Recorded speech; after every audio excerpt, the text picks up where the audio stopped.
3 ways to come up with an idea for a disruptive product. We'd all love to have that big idea that makes us rich. Imagine if you were the person who invented Velcro or Post-it notes. With a simple mechanical solution, you could change your life, while also making life easier for millions of people around the world. Not only would your own day-to-day life become much happier and easier, millions of dollars will do that, but you'd get to enjoy the incredible sense of accomplishment that only comes from doing it on your own. But can you force an idea to come? How do you encourage that spark of inspiration? Here are a few experiments you can use to trigger that next big idea. 1. Think about things that frustrate you. In business, this is called a process fix. It involves looking at the routine activities of that organization and then seeing where that routine could be improved upon. The thing is, you can also apply the notion of the process fix to real life. That might mean making it easier to open cans, making toothbrushes last longer, or defrosting the car more efficiently. In other words, ask yourself what you find to be regularly frustrating, and then challenge yourself to come up with a solution in product form. Chances are that if you could benefit from it, so too could other people. 2. Combine 2 useful products. They say there is no such thing as a completely novel idea.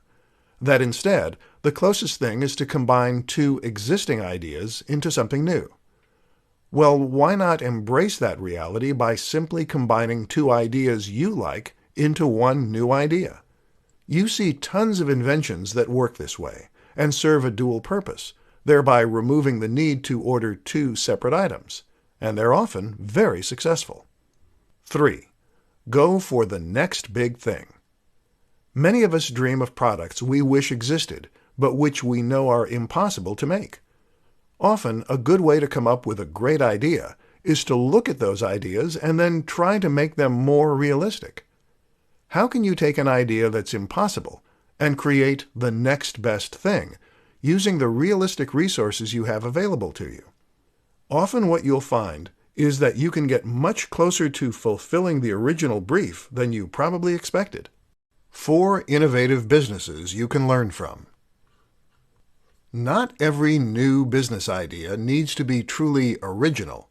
You can actually create a very successful business using only tried and tested formulas, and not even venture out that much into the unknown. In fact, this is sometimes the safer bet when it comes to creating a new business model. The problem is that it takes a truly innovative business idea if you really want to take the world by storm. If you're just happy to make a little money, then sure, something basic and already proven will work fine. But if you're looking to become a billionaire who forever changes the status quo, then you will need to come up with something completely new. Let me share 4 examples of companies that have done that in exciting ways.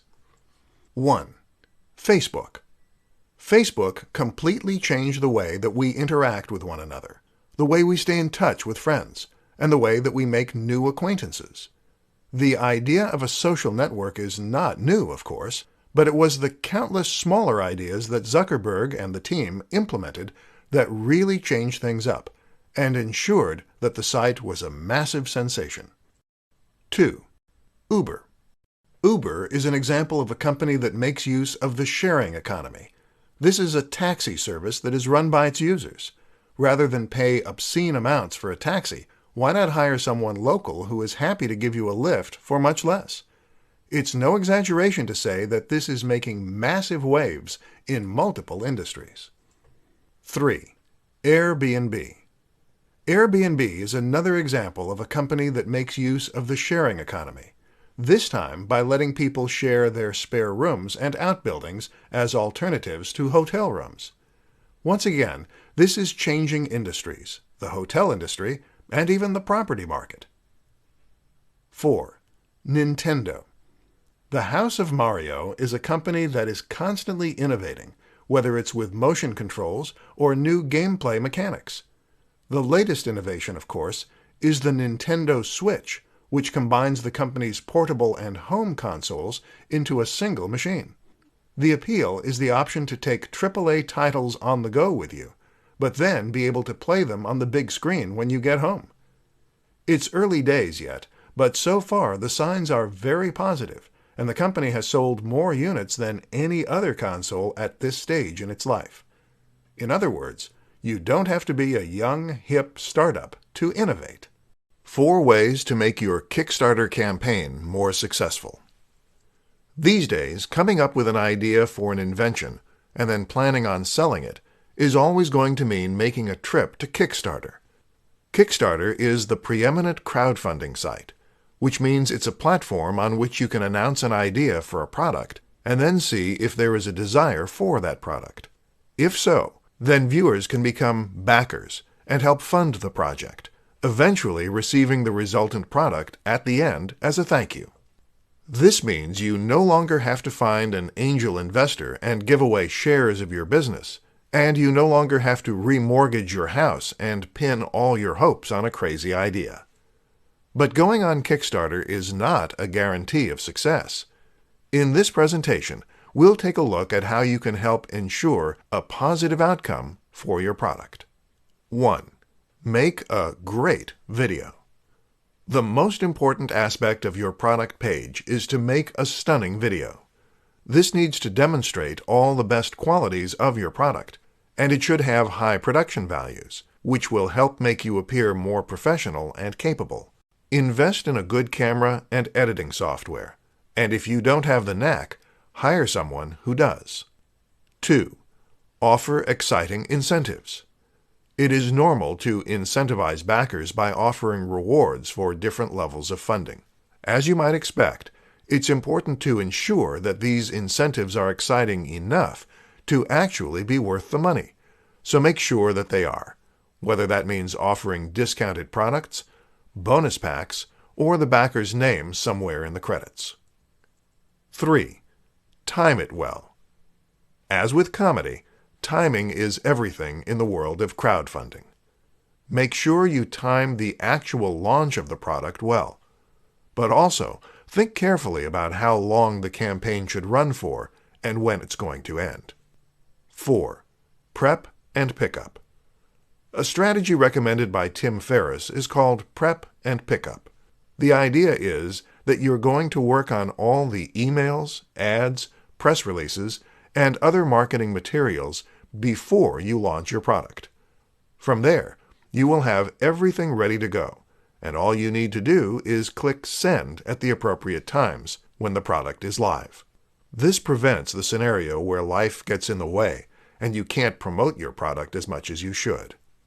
5 examples of businesses that take full advantage of the sharing economy. The sharing economy describes a move away from money and back to the free trade of services and products. Once upon a time, before money existed, we would bargain with other people for goods and services by offering things that we could do or offer in exchange for things that they could do or offer. Need someone to chop down a tree? Then offer to cut their hair or give them some of your eggs. Then money came along and was used as a way to represent value. This could be traded for goods and services in lieu of providing goods and services back, thereby making transactions much simpler and easier. But at the same time, money also created many of the problems we see today, and you don't need me to tell you what those are. Fortunately, technology is giving us a way to take matters back into our own hands. Technology is perfect for facilitating transactions that don't need money, and hence we are seeing the free trade of goods and services once again. Businesses take full advantage of this and are among the most innovative and successful on the planet right now. In this presentation, we will consider some examples. 1. Uber. Let's start with one of the most high-profile sharing economy businesses out there. Uber is a company that seeks to remove the need for taxis and public transport by letting anyone offer lifts for a small fee. The result is that the costs are much lower, and rides are always available, and it has taken off to the extent that it is actually threatening the taxi industry. 2. Spock. Shpock is an app that acts like a yard sale. Got something you don't want? Take a photo and upload it to Shpock to sell it back within your local area. 3. FreeCycle. FreeCycle takes the idea of Shpock one step further by encouraging its users to give away things that they don't need anymore, but would otherwise have to pay to dispose of. 4. Airbnb. Airbnb is Uber for accommodation, allowing anyone to offer up a room, outbuilding, or attic as a place for people to stay. This is not only changing the face of the hotel industry, but even the property market. 5. Couchsurfer. Couchsurfer is to Airbnb what FreeCycle is to Uber, essentially getting people to offer accommodation for free. By letting people crash on your couch, you win goodwill to crash on the couches of other people, and thereby get a free place to stay wherever you are in the world. 6 ways to get funding for your new product idea. Got an idea for an amazing new physical product that might just change the world and make you a profit in the meantime? This is an incredibly exciting position to find yourself in, especially if you truly believe in the idea you have. That's also why it's so tragic to find yourself unable to make that vision into a reality. If you can't find the funds to manufacture your product, then you can't create it and you can't sell it. It's that simple. In this presentation, I'll show you 6 ways to find funding for your idea so that your good ideas never have to go to waste. 1. Crowdfunding. Crowdfunding means that you raise money from the crowd, aka the general public. You put forward your idea, show a working prototype in a video, and explain what it does. You then explain why you need money to make your idea a reality, and you give away some kind of reward in return. 2. Pre-orders. Another option is to take pre-orders for your product. This is another way to get money up front and test that the audience is there. If you don't get enough pre-orders to cover the manufacturing expense, then you simply cancel the pre-orders. 3. PayPal Working Capital. Don't overlook this option from PayPal. PayPal Working Capital is a business loan from the online payment processor that allows you to pay just a single fixed fee, which is usually quite reasonable, and then make repayments out of the money that comes into your PayPal account. While the fees aren't the lowest, it's the ease with which this loan works, the lack of impact on your credit score, and the convenient repayment system that make it a good option for inventors. 4. Credit card loan. A credit card loan isn't the most elegant solution, but it certainly works. Other loans include a bank loan or a loan from the bank of mom and dad. 5. Investors. Finding a loan from an angel investor is arguably the most stressful option for getting funding, but it's also the one that can potentially reap the most rewards, especially if you are also getting the advice and help of those investors to encourage your product to grow at the fastest rate and stand the best chance of succeeding. 6. Bootstrapping. My personal favorite. Bootstrapping means that you sell another product or service in order to raise the money for your bigger and more ambitious venture. Think of this as slowly scaling up your business and your ambition. How to create your own software-as-service business. The notion of software as a service is a very interesting one, and one that is very different from pretty much any business model that has gone before it. The idea is that you are providing a service, whether that's web design or contact management, and that this service is going to be provided automatically by using a piece of software. So instead of building websites for your clients, you are offering a piece of software that can do that for them. The great thing about these businesses is that they can provide services that would be impossible to offer any other way, and they can allow you to take a very backseat approach to running them, generating passive or near-passive income. So how exactly do you create such a business? 1. Come up with the idea. The first thing you need to do is come up with your business. This is easier said than done, of course, but one useful question to ask is whether you can in any way productize a service that you are already providing. This is how Matt Mullenweg came up with the idea for WordPress, by asking how his web design company could be made into a product, and thereby scale to unforeseen heights. Another question is to think about the tools you use on a daily basis, and how they could be better as an SAS. 2. Implement the idea. The next step is to implement the idea. The problem with this is that it will very often involve programming using a web-based programming language. This is code that will run on a server, and common languages include PHP and Python. These are very complex for beginners, which is why the best option is often to outsource the actual creation of the product to someone who knows what they're doing. Use Upwork or something similar to find the staff. Alternatively, you can try using a social network building solution, several of which do exist. 3. Market the idea. Finally, you just need to market your idea. A good place to start is with your existing client list, if you have one, and from there, you can try building an email list as you would for any service. Often, SAS means B2B, but not always. Otherwise, you can try using advertising and more traditional means of internet marketing. Invest the profits you make into more advertising to scale up your business, and then watch as it grows. How to find a need in a market and fill it. One of the best ways to come up with a successful business model, whether it's for a product or a service, is to find a simple need in a market and then fill it. In other words, what do people want that they don't have, and how can you satiate that need for them? If you can do this, then you'll be able to clearly communicate the value you offer and theoretically see a lot of sales as a result. In this presentation, we'll look at some ways you can identify those needs and fulfill them.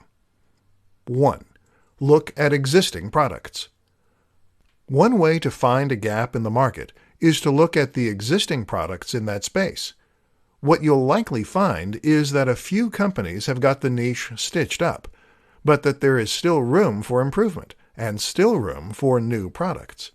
Ask yourself, who are these products not catering to?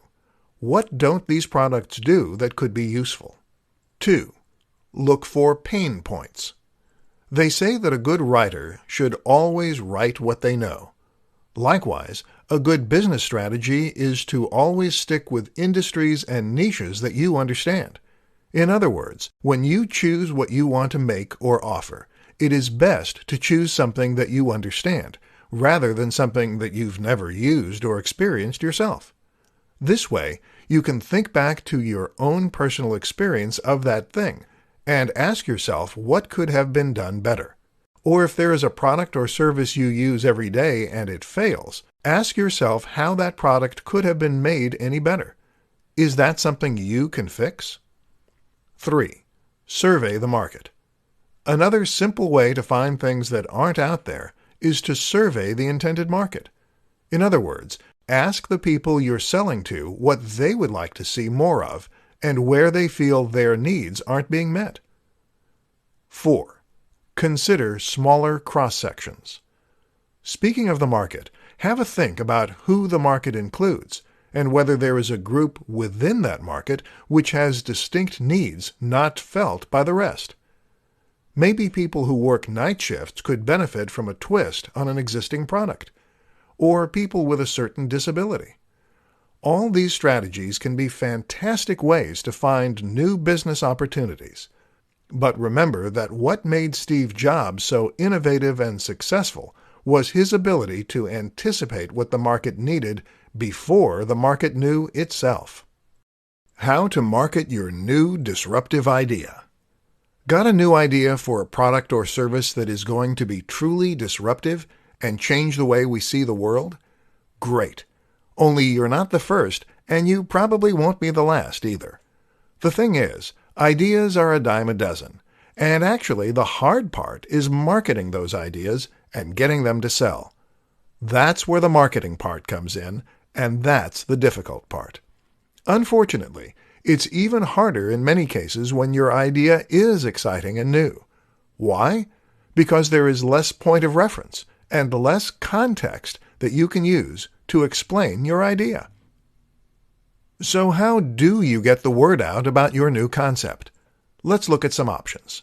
In the beginning, the main aim of your marketing is often going to be explaining what your product is. This is your elevator pitch, and it's important that you've come up with a simple way to explain succinctly and clearly what your idea is, who needs it, and what they need it for. Another useful concept is to focus on the value proposition. In other words, where does the value come from with your new service or product? How does using this product make life better? Will your users be richer? Will they have more fun? Or will it improve their health? While the how and the what might be new, very often the why will be universal, and this will be key in communicating your message. In order to do any of this, though, you're going to need to think about whom your product is marketed to, and who will want to use it. This will tell you where to present your message, and how to present it. Have a think about the typical demographic that is likely to use your product, and think of comparable products and whom they are targeted at. Looking at comparable products is also a good way to get inspiration for your marketing. Finally, don't be afraid to embrace the newness of your product or service. In other words, if your product is so different that it stands out, then this can actually help it spread by word of mouth. Consider those 5-finger shoes by Vibram. These drew the eye so much that they practically marketed themselves. How can you get people talking about your brand? How to test an idea before bringing it to market.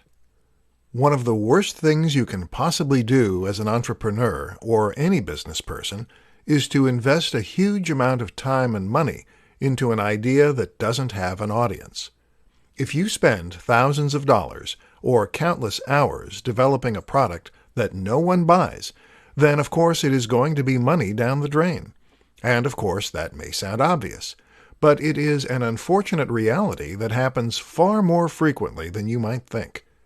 The problem is that we will often assume that because we want a certain product, that there must be market demand for it too. Or because something has been successful in the past, it will likely be successful in the future. This is not the case, however, and if you want to ensure your product will be successful, then there are some different precautions you need to take.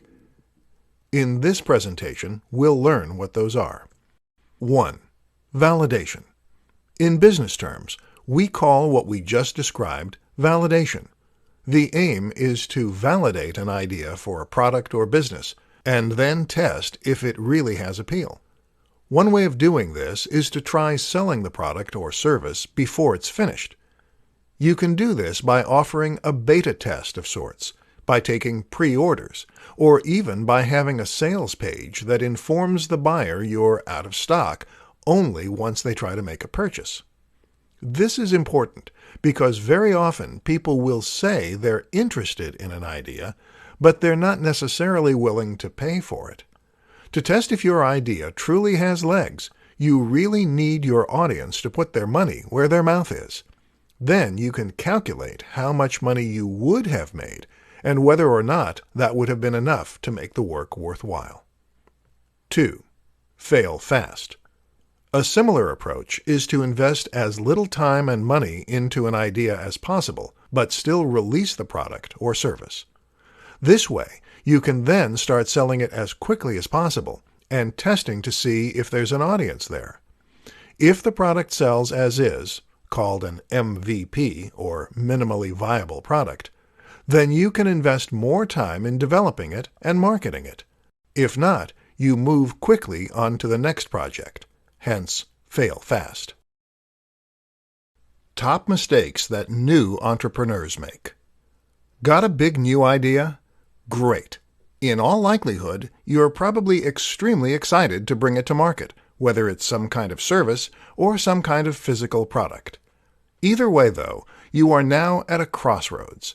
People have amazing ideas all the time, but it is rare that they actually do anything useful with those ideas. All too often, those ideas don't come to anything because the person with the said idea never takes a chance on it, or because they go about it in the wrong way.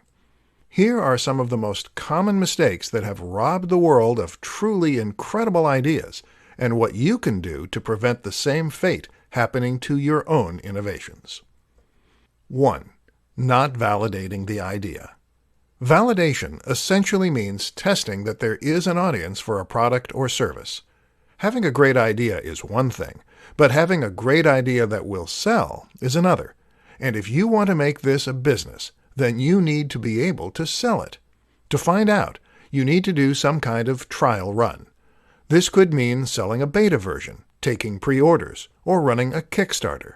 Anything, as long as you are actively testing to see if the demand is there. 2. Not getting help. Too many inventors and innovators want to do everything themselves. Want to make a website? Then perhaps you think you have to create the logo yourself and learn HTML and Python. No.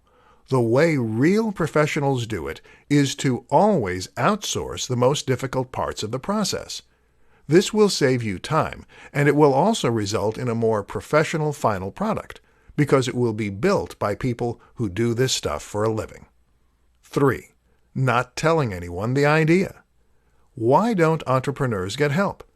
Often, it's because they don't want to tell people their ideas. Well, that makes it very hard indeed to get funding, or even advice. If you're serious about your idea, then you need to start talking about it as soon as possible. Don't worry about people stealing your ideas. Either they have their own ideas, or they don't have the means to do anything about your idea.